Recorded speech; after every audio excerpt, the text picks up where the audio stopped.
ada kejadian yang sangat mencekam. Tiba-tiba saja petir menyambar di sekitar tenda mereka. Ada penampakan juga sosok pendaki yang seperti tertidur di pohon. Tidak terlihat wajahnya karena tertutupi oleh topi rimba.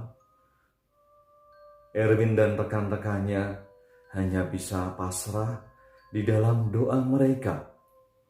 Mereka berdoa agar diberikan kekuatan melawan hawa dingin dan diberikan iman yang kuat untuk menghadapi situasi yang mencekam. Penampakan suara-suara tersebut.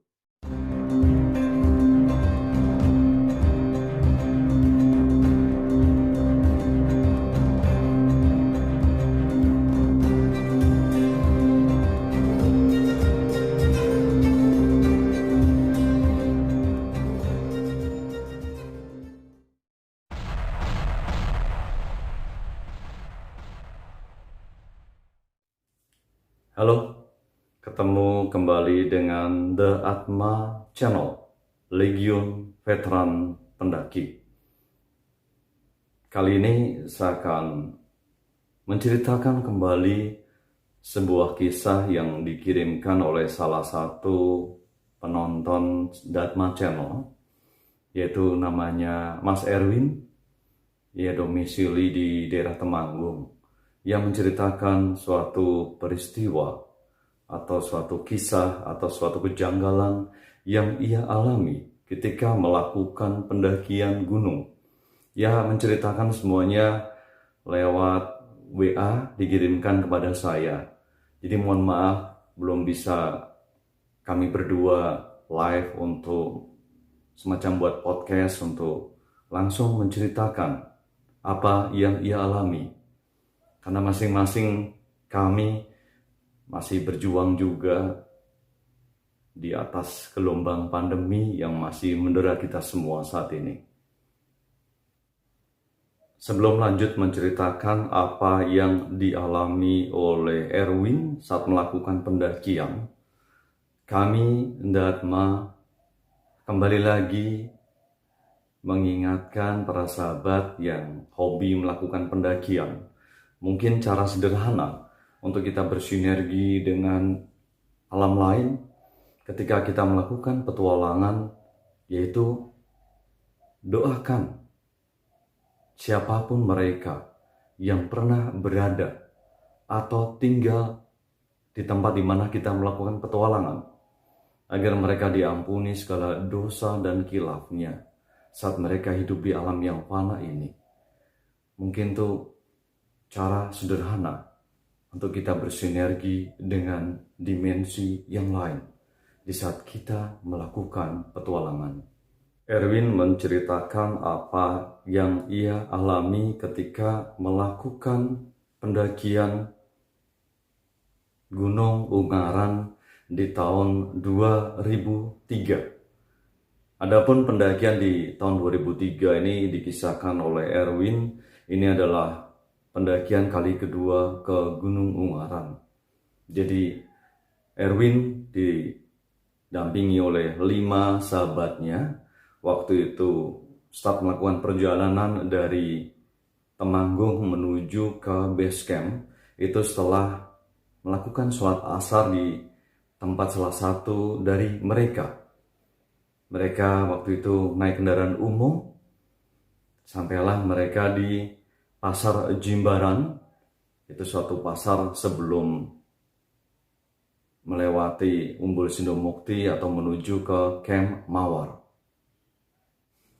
Para sahabat, para pendaki yang masih muda, perlu sahabat ketahui, saat itu baru ada satu base camp, yaitu base camp Mawar. Itu pun mungkin belum sebagus sekarang di tahun 2003. Jadi rata-rata pendaki saat itu banyak bahkan yang jalan kaki dari Jimbaran, dari Pasar Jimbaran menuju ke base camp Mawar. Jadi di sini Erwin mengisahkan dia naik angkutan waktu itu dari Pasar Jimbaran menuju ke Umbul Sindomukti. Itu mereka Kalau orang Jawa mengatakan gandul ya, bergelantungan. Jadi seperti mobil pickup, namun di daerah sini memang mobil pickup itu ada semacam tutupnya yang bisa digunakan untuk mengangkut penumpang. Jadi singkat kata, Erwin sampai di Sidomukti itu sudah sekitar waktu untuk sholat Isya. Jadi mereka sempat sholat dulu pada saat itu. Setelah melakukan ibadat sholat Isya, mereka pun bergegas menuju ke base camp Mawar, melakukan registrasi untuk pendakian tersebut. Saat itu hari Selasa Kliwon. Dan info dari rekan-rekan base camp, hanya ada satu tim pendaki kecil di depan mereka dan tidak ada grup rombongan pendaki yang lain. Mereka melakukan pendakian dari base camp menuju ke kebun teh Peromasan. Sepanjang perjalanan mereka sangat menikmati perjalanan tersebut. Di dalam pendakian ini semenjak base camp menuju kebun teh Peromasan, Erwin memposisikan dirinya di paling belakang. Di kebun teh ini mulai muncul kejadian yang agak aneh. Erwin merasa bahwa perjalanan mereka malam itu jauh lebih lama dibandingkan pendakian mereka pertama kali ke Ungaran. Erwin merasa ada sesuatu yang aneh. Erwin berinisiatif mengambil sebatang rokok dan ia menyalakan dan dia taruh di pinggir jalan yang mereka lewati. Sambil terus mereka melanjutkan perjalanan. Dan ternyata benar, tidak begitu lama, Erwin melihat kembali sebatang rokok yang ia nyalakan. Padahal mereka berjalan ke depan terus. Kalau orang Jawa mengatakan mereka mengalami semacam keledeng atau jalannya diputar-putar kembali ke tempat semula tanpa mereka menyadarinya. Setelah Erwin menempatkan sebatang rokok di pinggir jalan, baru semua anggota tim pendakian, rekan-rekan Erwin dan Erwin sendiri, menyadari bahwa mereka sudah mengalami suatu, kalau orang Jawa mengatakan keledeng, hanya muter-muter di area yang sama.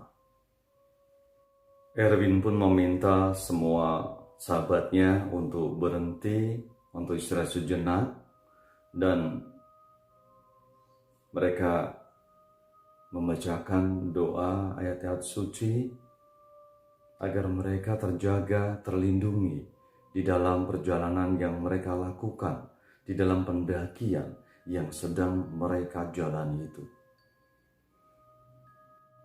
Perjalanan dari kebun teh Peromasan menuju puncak kala itu memang melewati semacam hutan kecil sebelum sampai ke sabana di lereng.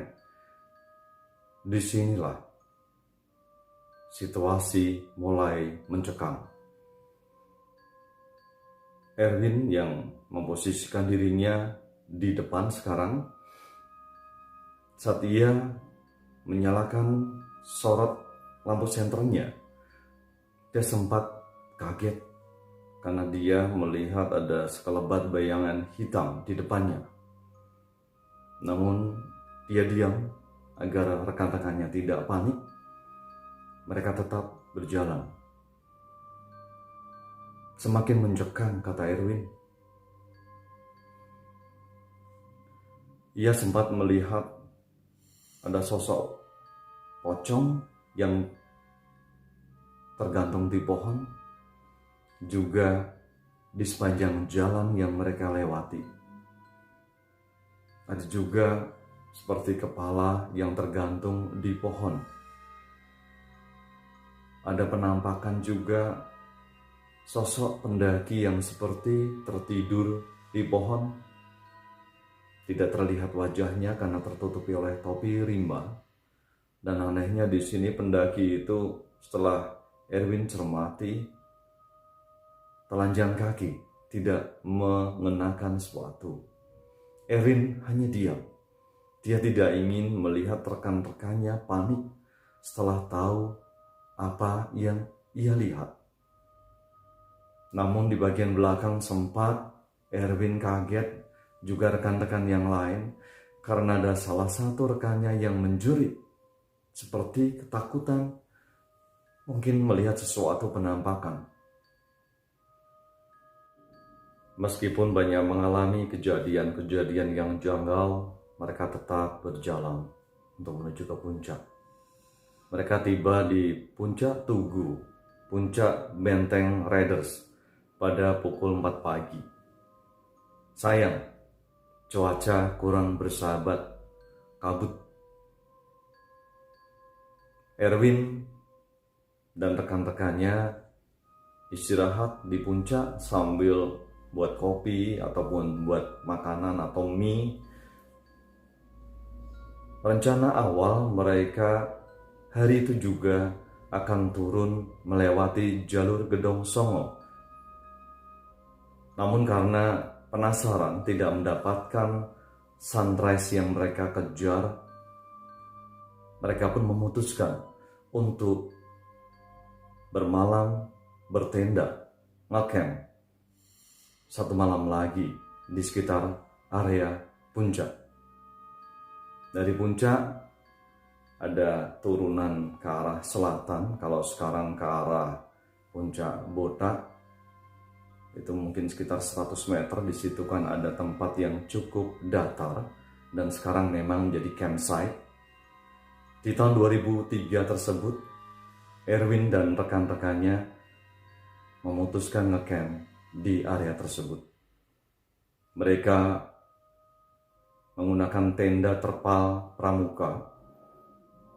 Mereka buat cukup kokoh saat itu, dan di pinggir-pinggirnya pun dibuat parit kecil agar ketika hujan air pun tidak masuk ke dalam tenda. Setelah mereka asik bercengkrama di luar tenda karena udara dingin, udara malam yang semakin menusuk, mereka pun memutuskan untuk masuk ke dalam tenda. Sebelum mereka masuk ke tenda, mereka melihat cuaca sangat cerah kala itu. Namun beberapa saat setelah mereka masuk ke dalam tenda, ada kejadian yang sangat mencekam. Tiba-tiba saja petir menyambar di sekitar tenda mereka, dan Erwin menceritakan terasa sangat dekat petir ini, dan hujan pun turun dengan derasnya, hujan badai. Erwin menceritakan bahwa parit di sekitar tenda yang mereka buat tidak berfungsi, seakan tidak ada gunanya. Air masuk seperti banjir ke dalam tenda mereka. Dan Erwin menceritakan suasana di dalam tendanya, karena air masuk sedemikian hebatnya seperti kapal karam. Jadi malam itu mereka sangat ketakutan. Petir menyambar-nyambar di sekitar tenda mereka, sementara tubuh mereka basah dan mereka menggigil kedinginan. Di tengah suasana alam yang kurang bersahabat, suasana kembali mencekam. Erwin melihat sosok mata merah yang sangat besar di antara pepohonan. Erwin juga sempat melihat semacam api yang terbang. Kalau orang Jawa mengatakan banaspati. Bersama dengan itu, muncul juga suara-suara hewan. Ada suara auman harimau, ada suara lolongan serigala, ataupun aneka macam binatang yang ada di hutan menghiasi malam mereka saat itu. Erwin dan rekan-rekannya hanya bisa pasrah di dalam doa mereka. Mereka berdoa agar diberikan kekuatan melawan hawa dingin dan diberikan iman yang kuat untuk menghadapi situasi yang mencekam penampakan suara-suara tersebut. Mereka hanya bisa pasrah di dalam doa mereka kepada Sang Pencipta agar badai segera berlalu, segera berhenti. Juga diberikan kekuatan dan ketabahan menghadapi gangguan yang ada.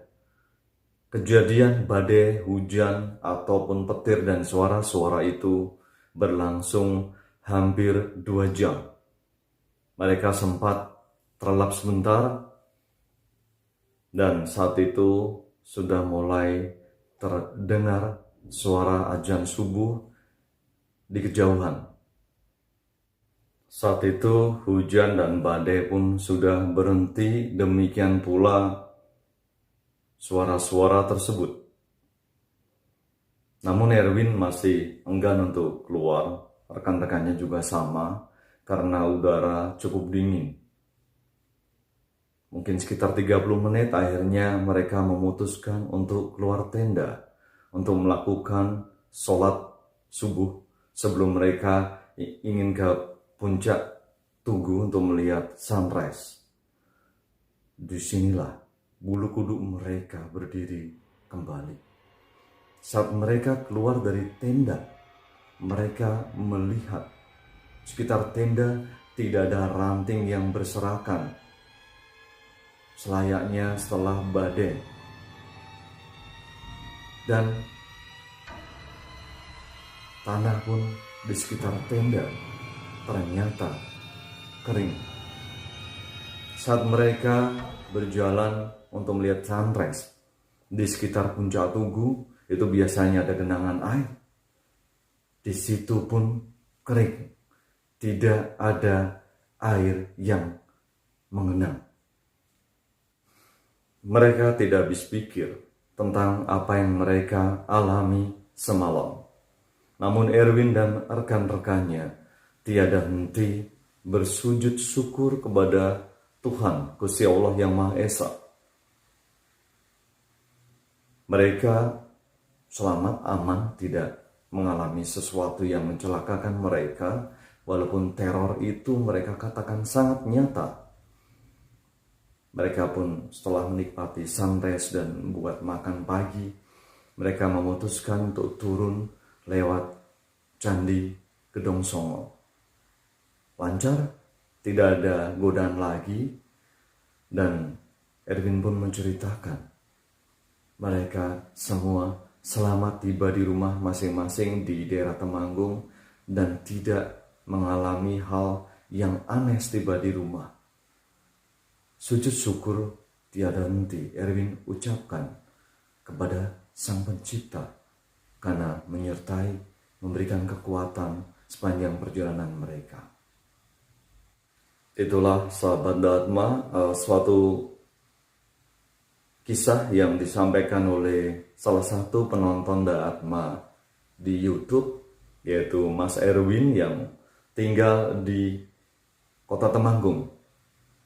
Hikmah yang bisa kita ambil adalah satu, serahkan diri kita, apapun pikiran kita, kepada Sang Pencipta. Ketika kita berada di bawah godaan ataupun tekanan, berserahlah kepada Sang Pencipta. Energi kita akan menjadi energi yang melindungi diri kita. Dalam doa, dalam kepasrahan kepada Sang Pencipta, itu akan menjadi benteng yang menjaga kita. Ketika kita berpetualang di dalam hutan ataupun gunung, dan mengalami sesuatu kejadian yang di luar logika, di luar nalar. Serahkan kepada Sang Pencipta, berserah kepada Tuhan. Tetap jaga etika, tetap jaga perilaku, tetap jaga kata dan kelola pikiran di saat melakukan pendakian. Ingat hukum the law of attraction, bahwa diri kita, pikiran kita adalah magnet terkuat di atas bumi. Positif menarik positif, negatif menarik negatif. Sahabat Dharma, terima kasih untuk sudah menyaksikan cerita atau mendengarkan cerita ini. Tetap waspada, tetap berkarya di tengah gelombang pandemi ini. Pasti kita bisa melewatinya. Terima kasih. Thank you.